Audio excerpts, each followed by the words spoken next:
Evita lo que trata es un ciclo pensado para los compañeros, reconociéndonos peronistas y feministas, un encuentro donde podamos recopilar un poco sobre la historia del peronismo y sobre la historia también de las compañeras peronistas que participaron.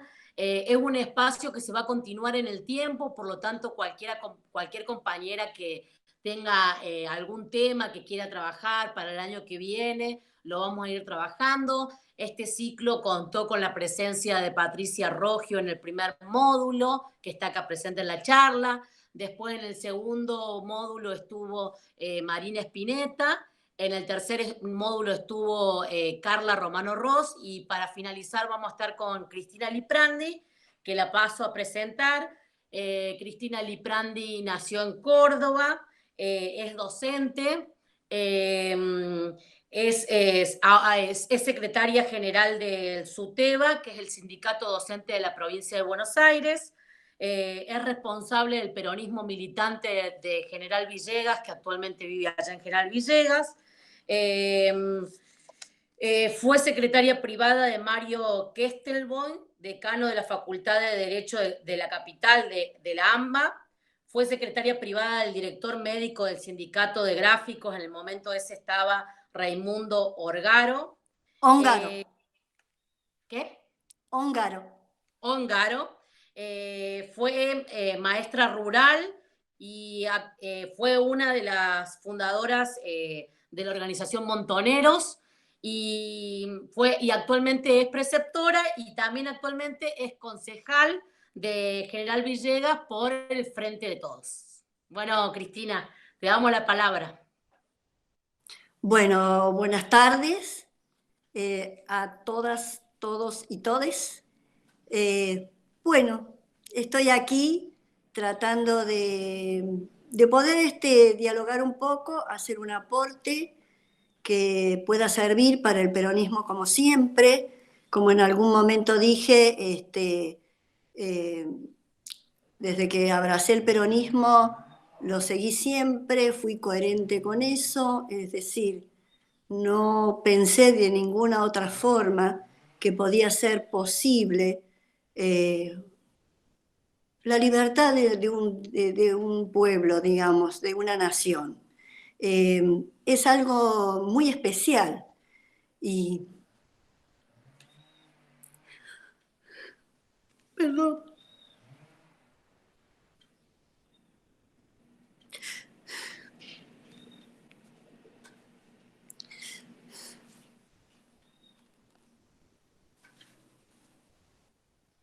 Sigo siéndolo. Y moriré así, siendo peronista. Bueno, ya pasó. Me emociona mucho.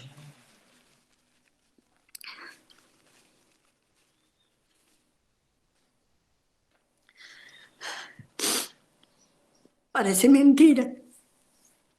Pasó mucho tiempo, mucho tiempo. Son 50 años. Yo empecé, en realidad, mi militancia pensando en el otro. Yo iba a segundo año de mi secundaria y me escapaba de mi casa para ayudar un poco. Nos íbamos con una compañera hasta el camino a Ica-Renó y ahí ayudábamos en el Cotolengo Don Orione. En ese momento nosotros estábamos muy cerca de los curas, de los tercermundistas, y bueno, un poco la cuestión solidaria, la cuestión del otro, nos hizo acercar a empezar a trabajar. Bueno, trabajé un tiempo ahí, después eso me fue abriendo un camino en cuanto al diálogo con respecto a los curas tercermundistas. Termino mi magisterio, entro a la universidad, que no puedo continuar mi carrera de Derecho porque caigo detenida. Pero bueno, mi historia es cortita así y trabajé mucho en el Cristo Obrero, hice las huelgas de hambre en el Cristo Obrero y de noche Dialogábamos mucho en el hogar sacerdotal con los curas tercermundistas de lo que significaba el proceso de liberación. Habiendo leído a Régis Debray, teníamos la influencia del Mayo francés y del Che. También leíamos un poco el libro rojo de Mao Zedong, lo vendíamos y lo leíamos y lo vendíamos. Éramos medio inconscientes, pero hacíamos eso. Éramos muy activistas en la universidad, me acuerdo, panfleteábamos, viene el cordobazo y nosotros ya estábamos un poco más radicalizados. Y bueno, el 1 de julio de 1970 tomamos La Calera. ¿Por qué La Calera? La Calera fue el último reducto que se entregó en la mal llamada Revolución Libertadora, cuando el golpe de 1955.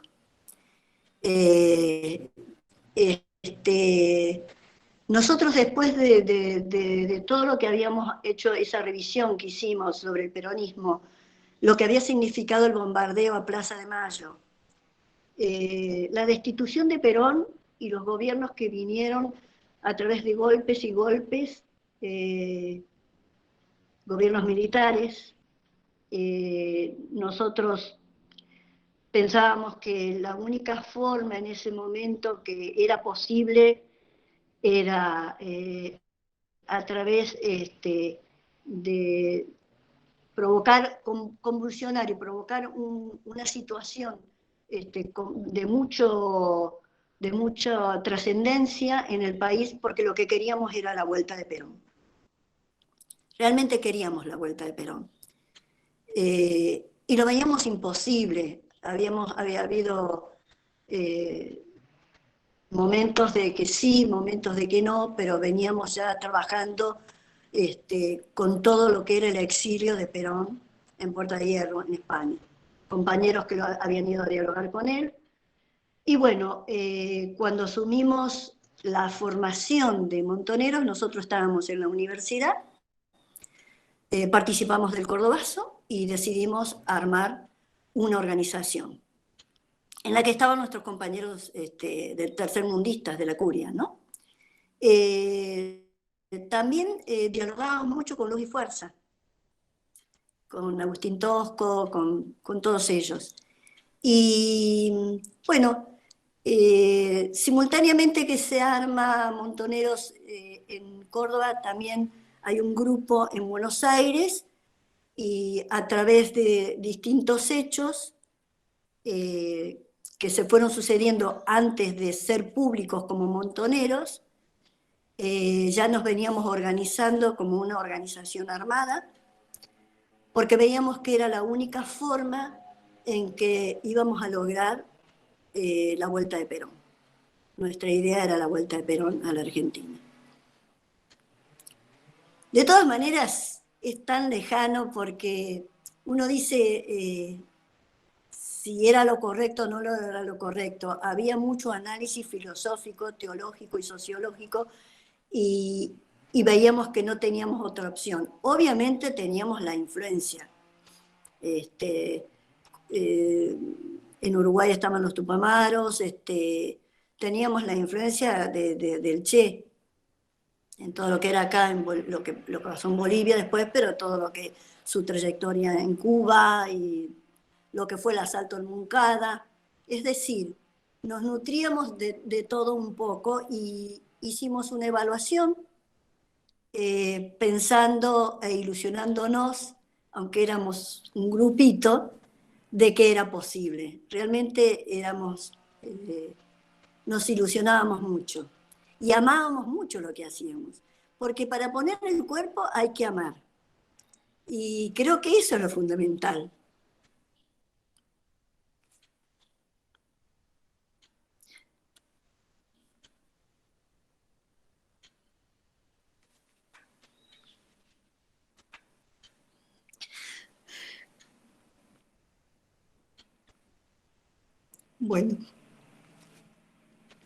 Bueno, después surgieron Montoneros, decidimos la toma de La Calera. En realidad, como te digo, se tomó esa localidad, por ser una localidad que fue la última en entregarse en la Libertadora, y una población muy peronista, muy, muy peronista.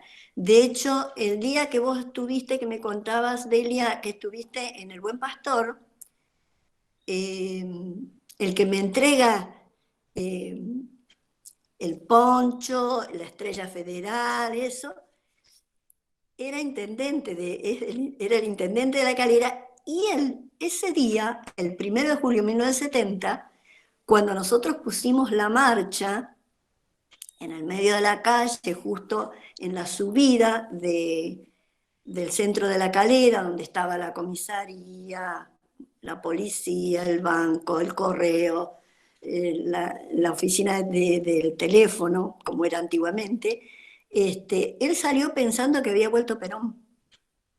Fue muy lindo lo que me contaba, ¿no? Bueno, nosotros, para organizar la toma de La Calera, nosotros hicimos un montón de insumos para eso, desde autos, patrulleros, perfectamente socias de los verdaderos, y, y habíamos distribuido la forma en que lo íbamos a hacer.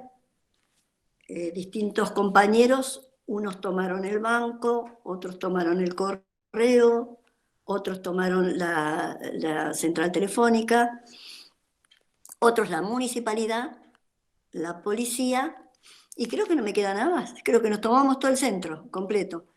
Lo que hicimos fue recuperar dinero y armas, y algunos uniformes.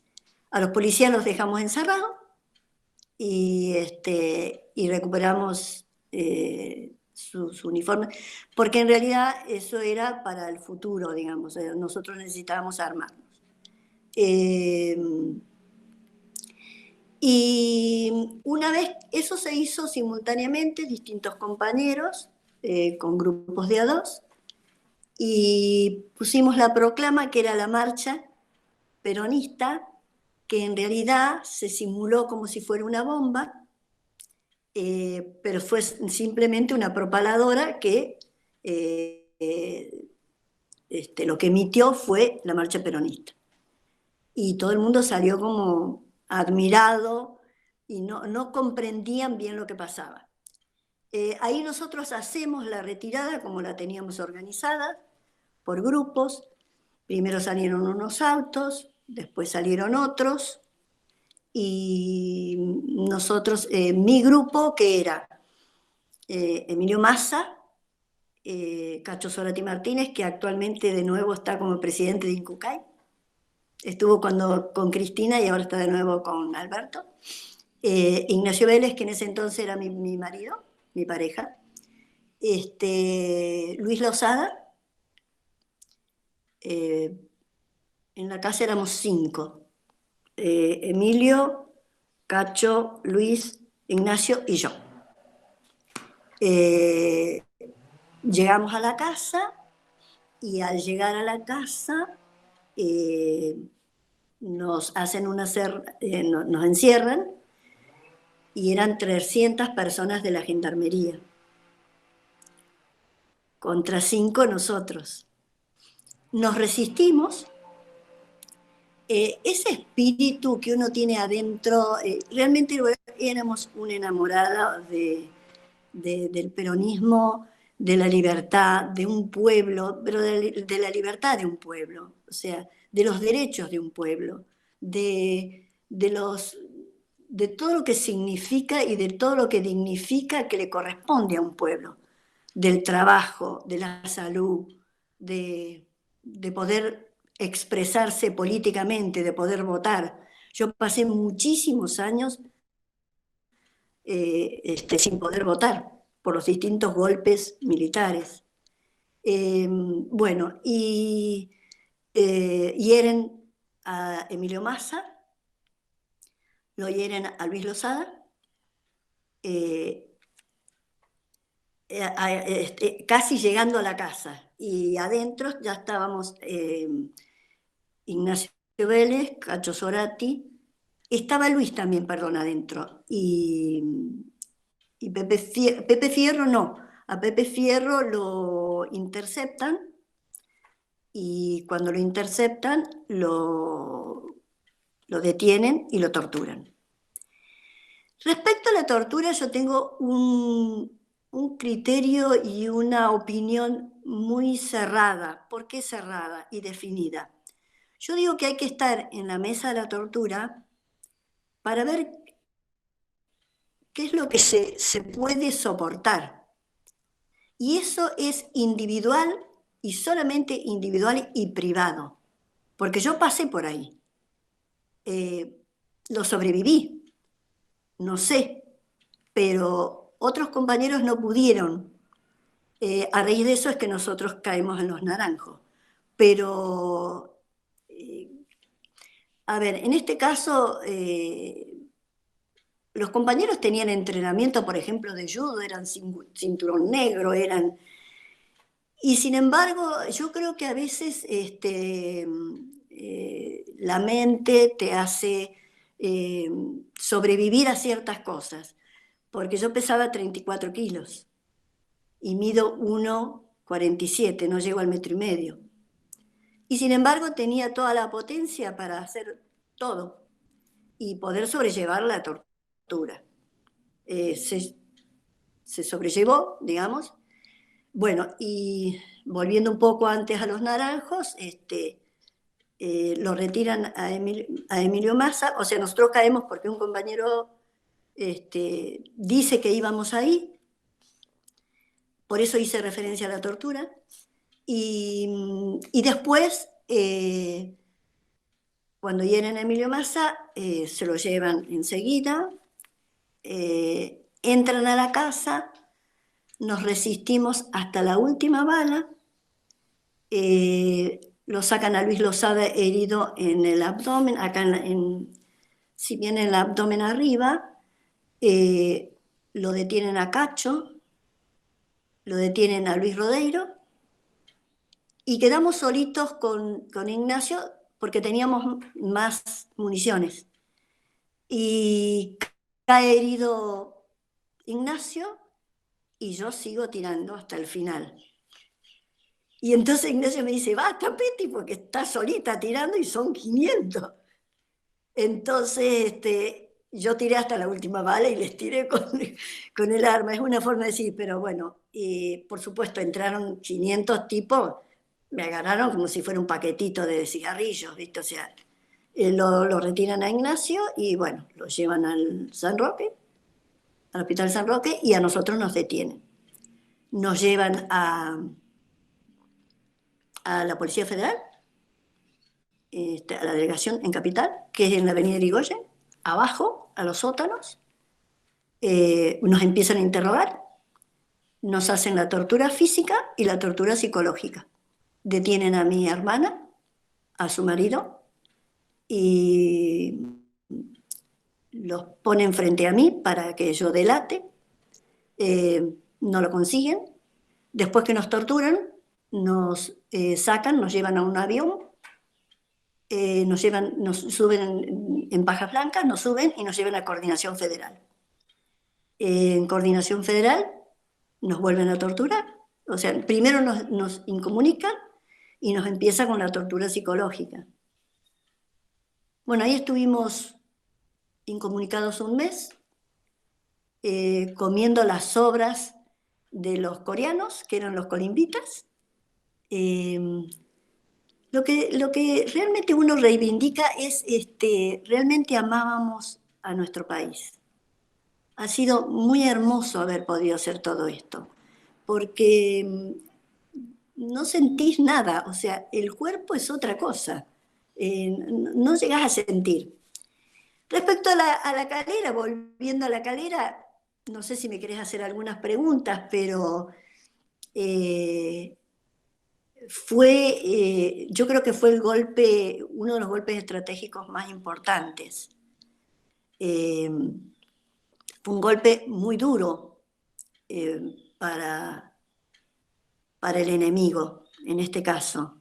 Y lo que habíamos evaluado, que en la calera la retirada era muy posible sin tener posibilidades de que nos pasara algo, o sea, de poder caer detenidos, porque tenía distintas vías para salir. Fue un golpe rápido, alegre, divertido. ¿Qué te puedo decir? Fue emocionante, porque yo sentía que estaba Perón ahí.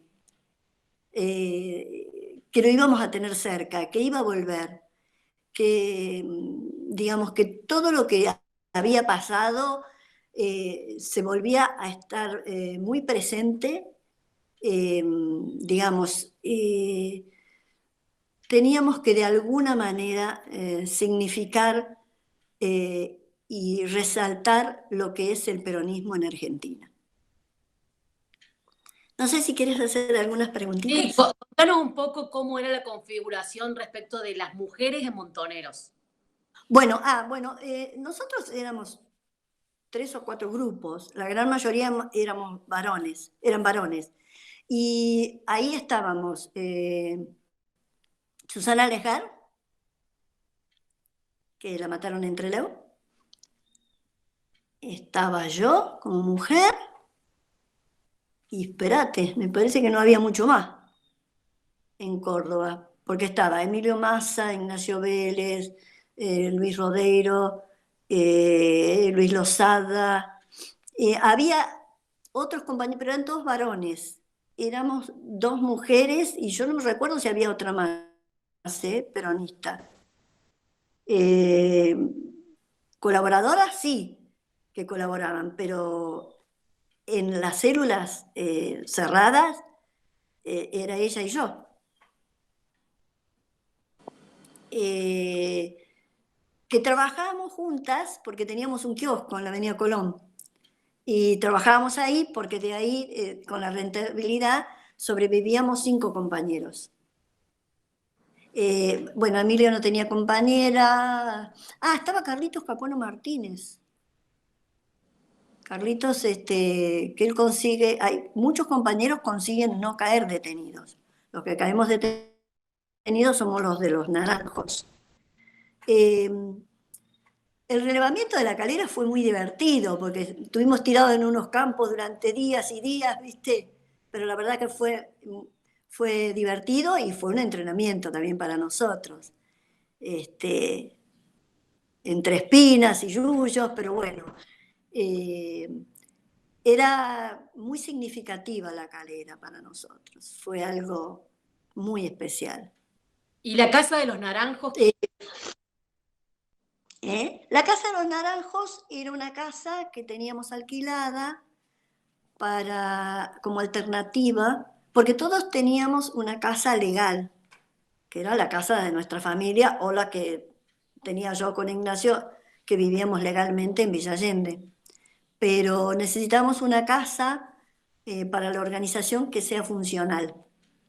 Y en Los Naranjos fue la casa que alquilamos para hacer una casa operativa, lo que significaba todo lo que era falsificación de documentos, porque cuando yo caigo detenida la segunda vez, entrenando a otros compañeros en Capital, la primera etapa la hago haciendo documentación, porque no podía andar mucho yo en Capital, hasta que de a poquito comencé a perderme en una gran ciudad como es Capital Federal. Que es un poco esa la evaluación también, porque guerra de ciudad, guerra de guerrillas en la ciudad y no en el monte. Pues nosotros habíamos hecho todo un relevamiento de lo que era Latinoamérica y el desarrollo de las distintas revoluciones. Y las características de Argentina no daban para una guerra de guerrilla en el campo. Por la estructura geográfica, por cómo era su asentamiento en las ciudades, entonces era muy, muy difícil. Lo mejor era perderte en una gran ciudad. Entonces decidimos por la guerrilla urbana. Y por eso es también que hicimos varias cosas como destacamentos y todo lo demás para juntar armas y uniformes y todos los insumos que necesitábamos nosotros, Y en este caso fue, digamos, La Calera, que fue el inicio, después del Cordobazo, porque nosotros participamos del Cordobazo, y bueno, era la presentación como montoneros en Córdoba. Bueno, montoneros como mujeres. Eh, Después se incorpora la hermana de Susana Lesgar, eh, Adriana, no sé si la tienen presente, que la mataron después del 86, cuando vuelven, cuando la contraofensiva. Bueno, no sentí yo en Montoneros realmente que fuera una cuestión de diferencia, que es un poco lo que me planteabas vos, esta cuestión del feminismo y de lo que era la diferencia entre el varón y la mujer. El trato era igual. A lo mejor hubo en algún momento, digamos, alguno asumió un papel preponderante, ponele, de responsable en una actividad armada, pero, pero no había una marcada diferencia, porque la asumía un compañero como la podíamos asumir nosotros. O sea, a mí me tocó ir a desarmar muchísimos destacamentos, y la que tomaba la iniciativa era yo, y con otros compañeros varones, pero era la responsable de la actividad de esos varones. O sea, realmente yo no lo sentí. Después yo pienso que debe haber habido, cuando la organización crece como crece, cuando nos unimos a Buenos Aires, sí, yo creo que realmente puede haber habido, ¿no? Una diferencia en cuanto a responsabilidad. En Córdoba éramos bastante igualitarios. Teníamos bastante carácter, tanto Susana Lesgar y la que les habla, no éramos tan fáciles de sobrellevar. No, pero, o sea, nos hacíamos cargo de lo que teníamos que hacer y ser responsables de lo que teníamos que hacer. Y lo hacíamos. O sea, no había inconveniente. Eh, Contanos cómo fue la parte de que se les rompe un auto cuando van a tomar La ah, Calera. Y después toman también la radio, ¿o no? De La Calera. ¿Propagan ahí sí, la radio? lo que pasa es que se toma la radio, pero no se transmite, no se transmite, digamos. O sea, la idea era, porque fue en muy pocos minutos. En realidad, el tema de la rotura del auto es así. Se les rompe el auto donde iban 2 o 3 compañeros que son detenidos y torturados. Y por eso es que nosotros después caemos en los naranjos. Ese era el tema. Que bueno, eh, después históricamente todos los grupos tuvieron muchísimas situaciones, y como vuelvo a insistir, yo creo que la tortura es una cosa muy individual, muy cerebral, y de mucha convicción, de muchísima convicción. Yo creo que, a ver, a mí me pasa por ahí ahora, a mis 73 años, que por ahí hay cosas que no recuerdo, porque durante muchísimo tiempo, pero muchísimo, te diría años, hicimos la gimnasia de borrar. Primero detenidos, después adentro de la cárcel. De borrar nombres, de borrar datos, de borrar, borrar, borrar. Y eso te hace una gimnasia que con el tiempo te repercute. Y hay cosas que por ahí sin querer se te escapan y se te olvidan. Yo, por ejemplo, hay nombres que no me los puedo acordar, como por ejemplo, ayer estaba con una compañera que vive en el sur, que militamos juntas en Capital, y me acordaba que ella quedó embarazada y del nombre que le iba a poner a su hijo, eh, te diría 42 años después, sin vernos. Y nos hemos encontrado ahora hace poco. En realidad nos juntamos el año pasado, todos nosotros, los montos que quedamos, los cordobeses y algunos de Capital, porque era el cumpleaños de Ignacio Vélez. Y yo hacía muchos años que no lo veía, te diría como 45 o 50, no sé, no, 45. Entonces fuimos y nos reencontramos el grupo, como grupo. No, nos reencontrábamos el grupo y justo coincidió que era su cumpleaños.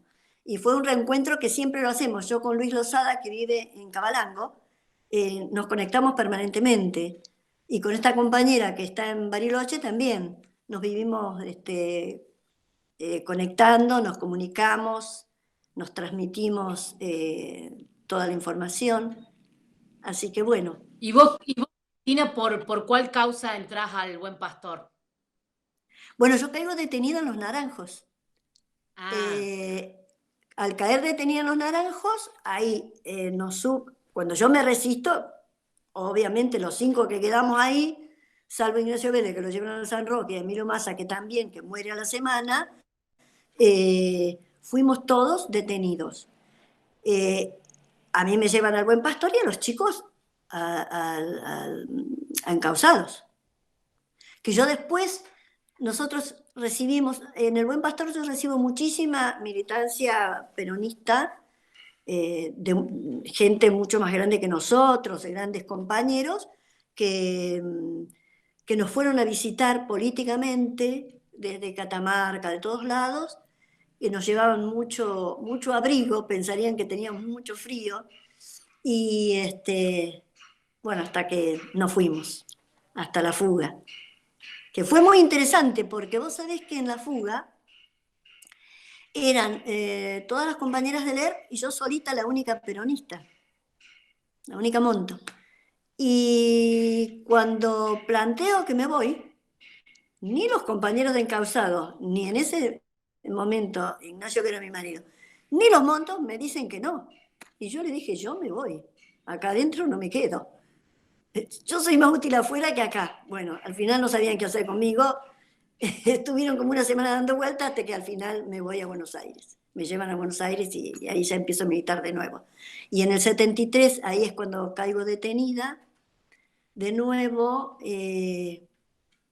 estuvimos en Devoto hasta la amnistía de Cámpora, que salimos, fue muy emotivo, salimos, realmente fue muy lindo, fueron todos los compañeros a Devoto, y fueron también responsables políticos que estaban en ese momento con Cámpora a Devoto, y se abrieron las puertas de la cárcel y salimos. Los compañeros nos cargaron en sus hombros y salimos en libertad. Y ahí es cuando después nos dan la amnistía. Después vienen todos los golpes militares, que pasé la de Caín, pero bueno, acá estamos. Pude ¿y por sobrevivir, qué acá estamos. vas a vivir a General Villegas? Me vine a Villegas por eso, porque llegó un momento que realmente no teníamos posibilidades de trabajar. Yo en Buenos Aires inventé algo que era hacer toda la parte de estética en la mujer, depilación y masajes. En ese entonces yo ya estaba en pareja con Alfredo Labarta, que es mi actual marido, y él trabajaba en gráficos, cierra, los militares lo funden, como ahora, y cerraron la editorial de gráficos, ¿viste? Y bueno, nos quedamos sin trabajo directamente los dos, y no podíamos sobrevivir. Y acá estaba la familia de él, como te dije, la mamá. Así que primero fuimos a Córdoba, salimos de Córdoba porque también salimos un poco apremiados, y no, del todo, con amenazas telefónicas y todo lo demás, así que nos vinimos otra vez a Capital, que era la forma de poder sobrevivir. Estuvimos en la casa de una compañera y de ahí empezamos otra vez a pensar qué íbamos a hacer, porque ya tenía yo a Manuel, y bueno, y ya con Joaquín en la panza, era complicado.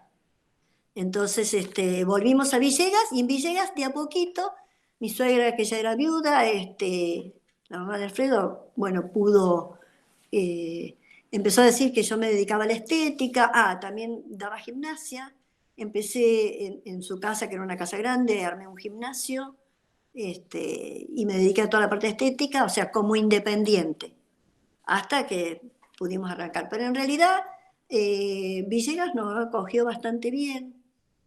Tuvimos la suerte y la inusitada suerte de que nunca nos pasó nada, inclusive nos preguntaron una vez que a qué habíamos venido, nosotros dijimos que veníamos a trabajar y a criar a nuestro hijo, así que bueno, y ya nos quedamos acá.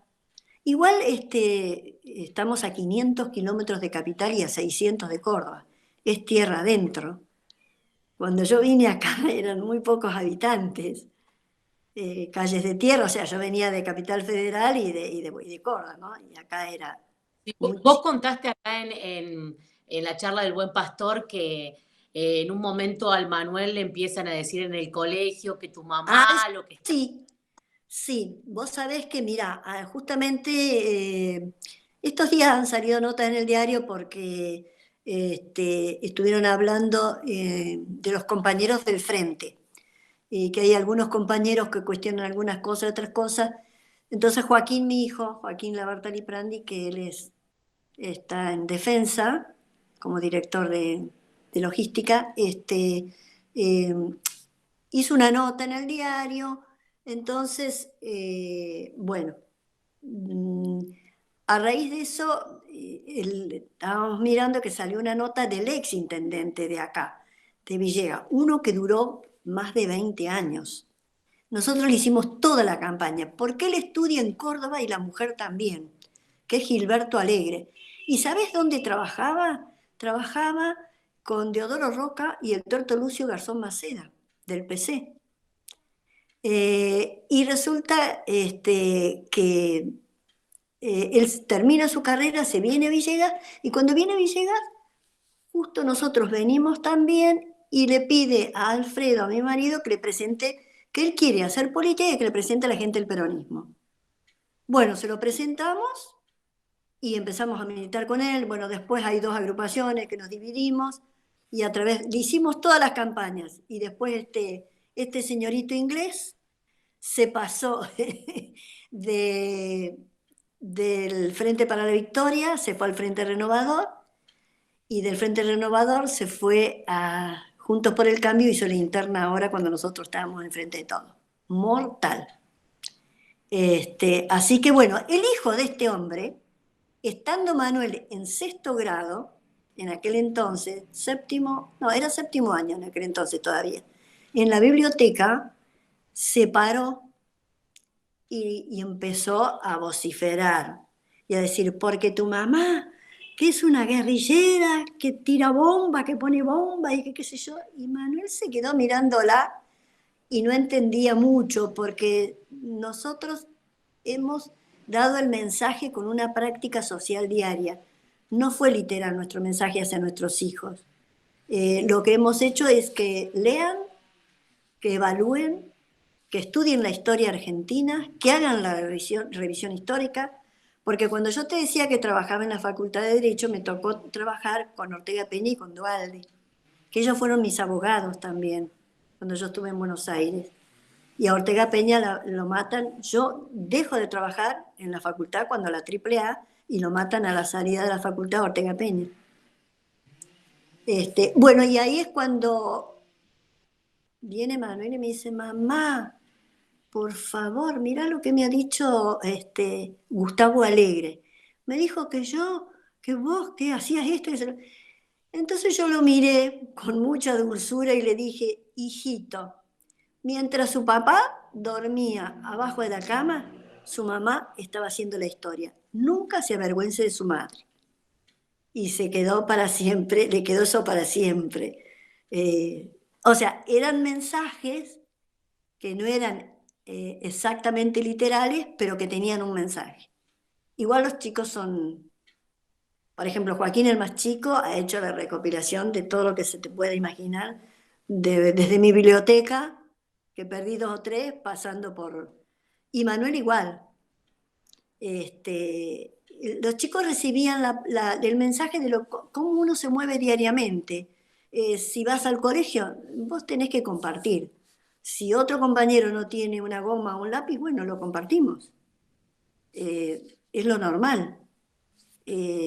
Bueno, eso es lo que le quedó grabado a Manuel y siempre me dice, bueno, y ahora me llama, me carga, ¿viste? Porque con sus 43 años me vuelve loca. Manuel está en Córdoba, trabaja como abogado con su mujer y su Sí, hijita. sí, lo conozco. Ah, ¿lo conocés al Conozco a los Manu? dos. Ah, y a Conozco a Johnny los dos. también. Con el Sí. Joaquín fui a la facultad. Ah, Juan. Bueno, a ver si, sí, sí, a ver si las compañeras quieren hacerle alguna pregunta a Cristina. Y también Cristina nos gustaría, Cristina tiene que entrar a sesión del Consejo de General Villegas. Eh, Estaría bueno también que Cristina nos digas algunas palabras respecto de qué considerás vos como militante que nos estás contando toda esta experiencia que nosotras como militantes también del peronismo y del feminismo tenemos que fortalecer o tenemos que tratar de llevar como bandera. Yo creo que lo primero que les diría es, todo esto es historia, es una etapa, es lo que pasó hace 50 años, es historia. Fue muy alegre, fue muy linda porque amamos lo que hacíamos. Y yo creo que hay que amar lo que uno hace y comprometerse con lo que uno hace. Mira, una vecina me dijo los otros días, ay, perdóname, no te felicité porque sos concejal ahora, dice, pero vos siempre te mantuviste siempre en el mismo lugar. Es decir, no me moví de lo que yo pienso, de mi práctica militante, fui evolucionando con el tiempo porque ahora no corresponde, estamos en otra etapa. El mensaje que les daría como militantes es que abracen al peronismo, que sean coherentes con sí mismas si lo sienten, eh, y lo vas a sentir si realmente te interesa el otro, porque la patria es el otro. Nosotros tenemos trayectoria de lo que ha sido el peronismo, después lo que ha sido el kirchnerismo, y en este momento yo creo que hay que hacer buenos análisis, pero no alejarnos del peronismo. A veces a mí me toca compartir con compañeros que son muy kirchneristas, pero se olvidan del kirchnerismo. Mira, hasta hace poco nosotros fuimos a Gaspar Campos a verlo a Perón cuando volvió en 1974, 73. Y hace poco fuimos de nuevo, después de 50 años, a la misma casa que la están convirtiendo en museo. Y nos sacamos una foto ahí con Alfredo, porque estuvimos los dos con Alfredo. Es porque el peronismo realmente es la esencia de la grandeza, del crecimiento, de la dignidad de un pueblo. La dignidad es educación, alimento, salud, progreso, no es pecado progresar. Dignidad es tener lo que un ser humano necesita para vivir, poder criar sus hijos, poder tener sus momentos de esparcimiento, poder tener alegría, pero todo hacerlo con alegría. No hay otra forma.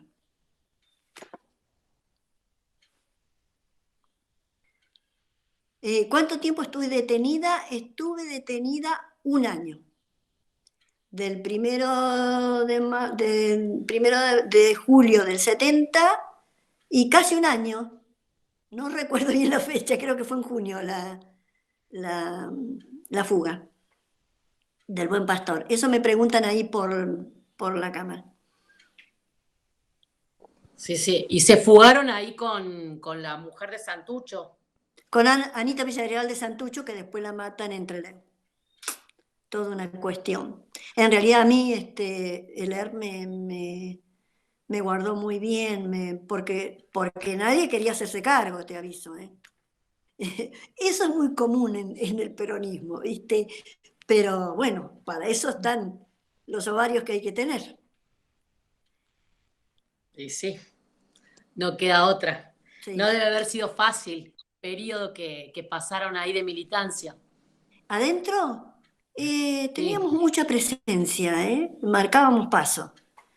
A mí me pusieron en el penal porque pensaban que era muy peligrosa. estuve un tiempo sola hasta que cayeron las compañeras de LER y me dicen si pueden hacer un comentario, sí. Y resulta que después cuando para la fuga, yo empecé a cuestionar y cuestionar, todo se cuestionaba, o sea, por lo menos hacía todo un caminito para que me pusieran con ellas, para poder coordinar la fuga. Entonces me pasaron a lo que sería el proceso, digamos, las que no estaban con condena, digamos. Sí, ¿cuál sería la pregunta? En realidad no, ¿me escuchan? Sí. En realidad no es una pregunta, sino, bueno, una felicitación. Veo en tu mirada mucho amor por la historia, mucha reivindicación. Me haces emocionar mucho, me haces acordar a mis viejos, a mi viejo sobre todo. Mi viejo militaba en Buenos Aires y él no quiso contar mucho de la historia, pero también fue montonero. Lo fueron a buscar y mi abuelo lo negó, digamos, lo escondió, y bueno, después se vino para Córdoba, militaron toda la vida, pero bueno, no formó parte del brazo armado, digamos, él no llegó a esa Claro, instancia, ¿cierto? Como que claro. se abrió antes de eso. Y en realidad mi comentario era en relación a otra cosa, porque bueno, creo que estas jornadas tratan un poco de la militancia también feminista en relación al peronismo. Y me toca mucho de cerca por ahí algunos párrafos que dijiste en cuanto al contexto y en cuanto a la mirada del otro y hasta qué punto tenemos que llegar. Hoy a las feministas nos dicen, por ahí nos atacan de que somos exageradas, de que somos locas, de que por qué salimos a marchar, las metodologías de la militancia, que si mostramos las tetas, que si no las mostramos, que si nos cortamos el pelo así, que si asá, que si todo está cuestionado. Y te escuchaba a vos cuando decías cuando decidieron tomar las armas. O sea, imagínate, o sea, hay momentos donde uno decide la metodología de la protesta, ¿no? Y hay veces donde tenés que Seguro, llegar a un límite, donde tenés que llegar a un límite. Y cuando seguro. tenés que romper, tenés que romper. No queda otra. Hoy a nosotros nos critican porque si pintamos una iglesia, si quemamos una goma, yo además trabajo en un sindicato. Entonces tengo como todo, digamos, sindicalista, feminista, peronista, digamos. Y hace un tiempo me pasaba con algunas amistades que uno como ocultaba eso, ¿viste? Como, ay, no, ¿qué van a decir si yo, viste, arranco con todo esto? Y como que me daba vergüenza de decir que era feminista, ¿viste? Como que te veían como un bicho raro. Y capaz que en tu época era lo mismo, decir que eras peronista, decir que eras montonera, qué sé yo, no sé, era peor igual en tu época. En realidad, nosotros no lo decíamos por seguridad nuestra, Claro, a eso no voy. porque me fueran a agredir, porque a mí me agreden permanentemente. Hoy me toca en el Consejo Deliberante hablar sobre el Día Internacional de la Violencia de la Contra las Mujer mujeres. y hago toda una introducción con un videíto respecto a todo lo que es violencia de género, porque además estoy en la mesa de violencia de género también, es decir, ya no sé por dónde más dividirme, y me toca hablar a mí sobre eso y hago una comparación, vuelvo a insistir, con la historia, Claro. con Macacha, viste, Güemes, con Juana Zurduy, o sea, que fueron las primeras feministas de Latinoamérica, Uh-huh. y que esas mujeres lucharon armadas en una batalla y fueron significativas en Latinoamérica, pero marcaron un hito y lucharon armadas para rescatar a sus maridos. De hecho, Juana Zurduy fue la primera mujer en el mundo teniente coronel, Uh-huh. que la nombraron, o sea, lo que yo resalto es el papel de la mujer es tan relevante que no hay diferencia al momento con el varón. Sí, sí, totalmente. O sea, me pasó con compañeros que me dicen que soy de acero inoxidable ahora. Pero a mí me parecía que era no sé, porque la vida se dio así, pero no pasó nada, porque me hayan torturado y yo no haya podido hablar, o porque no haya hablado. Me parecía que era una cosa lógica para varón y para mujer, yo nunca hice la diferencia. Y si tenés que salir hoy a trabajar, además, pienso que la mujer es la que realmente ha demostrado ser protagonista desde entonces, como te digo, de Juana Zurduy, hasta el día de hoy, en todos los aspectos. Y nosotros, los viejitos, tenemos puesta la esperanza en ustedes, en las feministas. Me parece que el feminismo es algo que va a liberar un montón de cosas, que era un poco lo que hacíamos nosotros antiguamente, ¿no? Es decir, lo que sí tenemos que saber es que nos tenemos que ordenar en ese camino. En cuanto a qué, y por ahí que el exceso nos encasilla mucho y no te deja ver el entorno, el contexto en general. Hay que hacer mucho análisis político y ustedes son las que tienen que hacer el análisis político. Cuando hablo de ustedes, hablo de las jóvenes. La esperanza nuestra está en la juventud. Son ustedes las que tienen que retomar y seguir para adelante. Nosotros no sé si lo vamos a ver, pero así va a cambiar el mundo. O sea, no se va, no, yo termino la nota de hoy diciendo no vamos a permitir la violencia de la mujer en ninguno de los ámbitos, en ningún lugar, y vamos a defender nuestros derechos. Porque justamente ahora comienza el 25N, comenzó y termina el 10 de diciembre con una propuesta de ser activismo hasta el 10 de diciembre, que es el Día de los Derechos Humanos a nivel internacional, y que está íntimamente relacionado. O sea, nuestra esperanza son ustedes. Yo miro a mis nueras y miro a mis nietas, y mi esperanza son ellas. Por suerte las nueras acompañan. No, son bárbaras, son geniales. La verdad que me tocó una familia espectacular, espectacular. Pero bueno, es importante. Y después, por otro lado, a ver, a mí me tocó trabajar con Raimundo Ongaro, que yo un poco le había puesto ahí a Delia, en el sindicato de gráficos, que eran todos varones. Eran linotipistas, se intoxicaban con plomo, les provocaba saturnismo, eso se apoyaba en la médula y te traía un Parkinson. Era terrible. Y la paritaria la hice con Alemán en aquel entonces. Realmente era ir y sentarse y pelear al lado del director médico. Después le matan al hijo a Ongaro en la puerta de gráficos, ¿viste? Ahí en Leandro en Alén. No fue fácil eso para nosotros. Es decir, hemos vivido de todo. Pero hoy yo tengo alegría, ¿viste? Porque eso es historia, eso ya pasó. Ahora tenemos que mirar cómo viene la historia para adelante. Viene, la verdad, que muy divertida, porque nosotros vamos a mostrar las tetas, vamos a mostrar la cola, vamos a mostrar todo, y que se las aguanten, ¿viste? ¿Qué sé yo? Estoy en el sindicato de gráficos, ¿viste? Pero, chau. Estoy en el sindicato, digo, de las docentes, pero a la que no le guste, que mire para otro lado. Yo desembarqué acá como docente tomando la jefatura distrital, te digo, que es lo máximo que hay en educación acá. Así que te diré que no fue fácil. Bueno, Patri, tú dirás. A mí, no, cuando iniciaste tu charla, ¿cómo estás, Cristina? Hablaste de la influencia, yo también tengo más de 63, y hablaste de la influencia de los curas del tercer mundo, ¿no? Sí. Y qué importante que fue, cómo nos marcó como generación. Me estoy acordando que ante el año pasado, aquí en Colonia Carulla estaban los pasionistas, la primera reunión que dio nacimiento al movimiento de sacerdotes para el tercer mundo, y a raíz de eso hicimos un encuentro donde vino el Vitín Baroneto, bueno, y otros más, y digo, qué influencia que tuvo esta iglesia tercermundista Sí.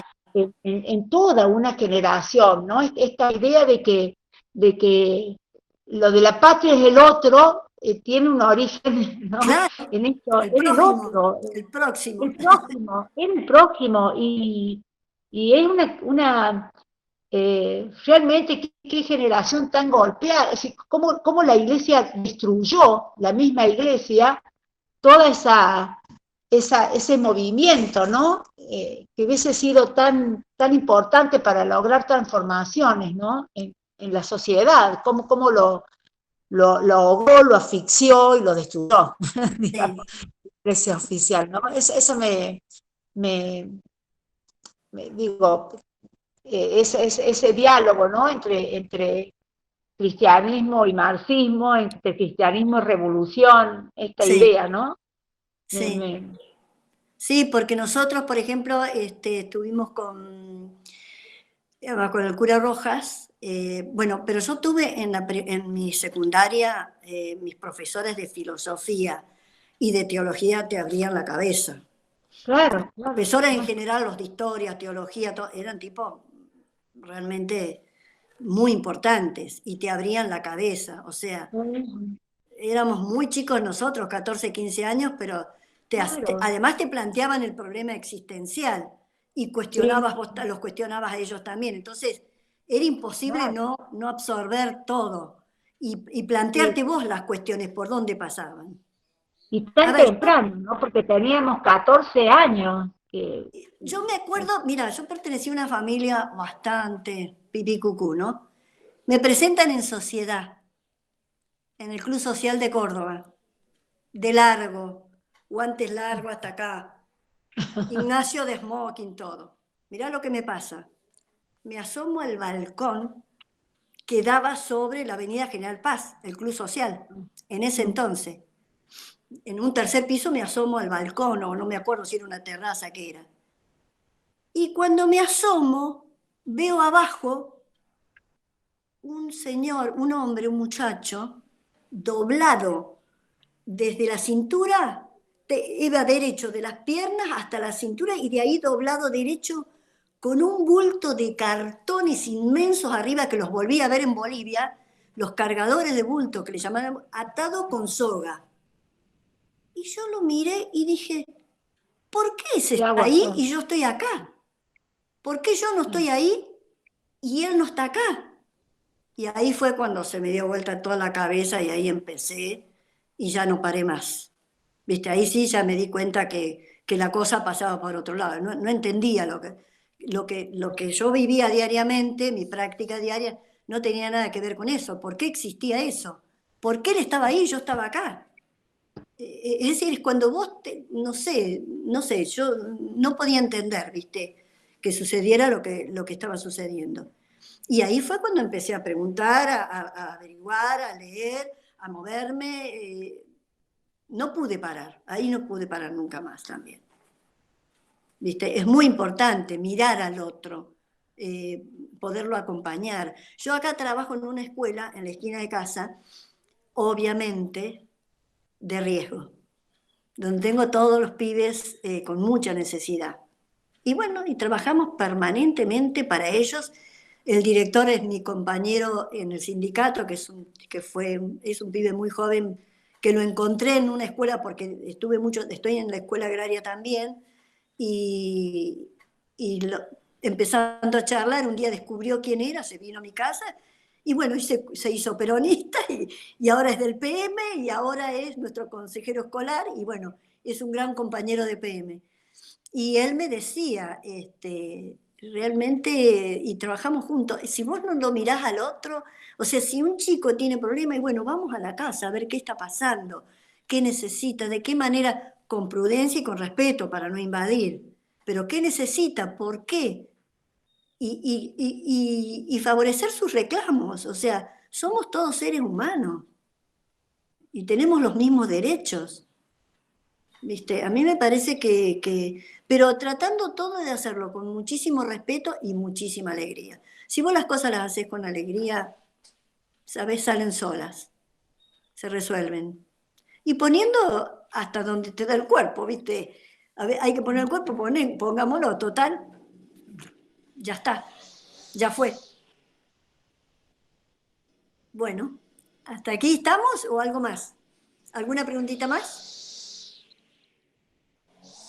No, yo te quería preguntar esto que también dijo Patricia respecto de el rol de la iglesia como cómplice en la época del proceso militar que terminó, digamos, vos decís que entraste a la militancia peronista por los tercermundistas y después la iglesia terminó siendo cómplice en la dictadura militar. ¿Qué sensación te dio o cómo vos después viviste esta relación que vos tenías con la iglesia? Vos sabés que la relación con la iglesia, claro, a mí me toca vivir la época del tercermundismo. los curas muy radicalizados. Se discutía mucho filosóficamente y teológicamente y desde la historia. Pero con todos los golpes militares, la Iglesia tiene, como el país, dos partidos, o sea, vos tenés los que son tradicionalistas, recalcitrantes, porque además les conviene, porque es una cuestión económica, además les conviene, y por otro lado tenés el que realmente es nuestro Papa, que es Bergoglio. ¿Te das cuenta? Es decir, en la Iglesia hubo dos corrientes. Te diría que a veces no se entiende cómo hubo sacerdotes que dentro de su concepción teológica, que es velar por el próximo, ayudarlo, contenerlo, guiarlo, hace exactamente al revés. Lo que pasa es que me parece que existencialmente la Iglesia entró hace un tiempo largo ya en crisis y tenemos un montón de cuestiones complicadas dentro de la Iglesia. Porque lo que yo creo que nunca se aprobó y nunca se hizo fue el celibato. Ahora nosotros con mi marido estuvimos el año pasado, con Alfredo, mi compañero, estuvimos en Brasil. ¿A dónde fui yo en Recife? A la tumba de Elder Cámara. ¿Te das cuenta? Busqué y dije, no, me voy a la tumba de Elder Cámara acá, que fue uno de los que cuestionó al Vaticano el celibato. ¿Por qué no el celibato? Y además existe los curas misioneros que viven en pareja en las misiones. Entonces yo creo que es una contradicción ideológica que tiene la Iglesia, que la tiene que resolver. Vos fíjate que acá ha avanzado que hay que tener de alguna manera un poco de cuidado, en el sentido que el protestante, el evangelismo, y laburan mucho. Por ejemplo, nosotros nos tocó en esta pandemia, dimos al principio de la pandemia, los concejales hicimos todo el aporte de 40.000 viandas, dando almuerzo y cena caliente durante casi 3 meses, para gente que no estaba comiendo. Y los primeros que se ofrecieron a ayudarnos para poner la cocina, para los alimentos, esto, independientemente que los concejales poníamos el dinero, había otra gente que también, fueron los evangelistas. Pusieron el local, pusieron el lugar, se pusieron a trabajar. Yo creo que el hombre tiene que plantearse algunas cosas, y la Iglesia fundamentalmente. Me parece. Bueno, Cristina, muchísimas gracias. Nos resirvió la charla. Te liberamos para que te vayas a hablar en el consejo. Sí, ya estoy en hora. Sí. Te agradecemos tu militancia, agradecemos tu testimonio que nos sirve un montón. Bueno, y seguimos en contacto para que nos sigas contando más cosas. Bueno, ha sido un gusto verlas a todas. Fue muy lindo. Espero que me mandes si grabaste. Y en realidad lo que traté es de hacerlo bien anecdótico, que no fuera medio pesado. Por ahí hablé de más. Gracias, Cristina. Bueno, besitos a todas. Gracias. Gracias, Cristina. Chao, chao. No dejaremos de luchar.